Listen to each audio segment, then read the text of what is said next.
وانەیەکی پەروەردەی وانەیەکی عەقیدەی بیرروباوەڕی ئیسلامی لەسەر کتابی عەقیدەی تەحاوی بەڕێز مامۆستا دلێرگەرمیانی ئەوە هاتووەتە سەی سادق بۆ پێشکەشکردنی ئەم کتابە وتنەوەی ئەم کتابی تەوحیدە عەقیدەی تەحاوی بەڕاستی جاری وا بووە لە بەیانیەوە هەتا ئێوارە لە خزمەتیا بووین ئەم کتابە تقریبەن 39 وانە لە کتابی عەقیدەی تەحاوی نزیکی ساڵێکە ئێمە بەردەوامین لەسەر ئەم خوێندنی ئەم عەقیدەیە بیر و باوەڕێکی قەناعەتێکی زۆر پتە لە ئینسانی مسلمانە پەیداکە بۆی کە واسیقەی بە خۆی پەروەردگارە بێ و قەناعەتی وابێ کە خۆی پەروەردگار خالقێتی و خۆی پەروەردگار هەموو ئیشەکان بەدەست خۆی پەروەردگارە. ئەم برایانەی خوسەی سادق خۆی گەورە پاداشیان داتوە خۆیان ئەهلی علمن ئەهلی تەواضعن لەبەرەوە مامۆستانەتیان نەبوو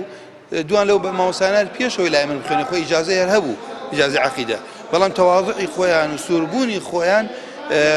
یعنی ڕاستی هیمەتی ئەوان وای کردووە ئێمەش بتوانین سەبەبێک بێت پاش فەزڵی خی گەورە تەشجیع بکرێن ئەو مامۆستانە بە تایبەتی لێرە خی گەورە پاداشی خێریان داتۆ ئەهلی علمن ئەهلی تەواضعن ئەهلی هیمەتن. من وەک بەشداربوویەک لە بەشداربووی خولێکی درێژخایەن کە بە سەرپەرشتی بەشی بانکەواز و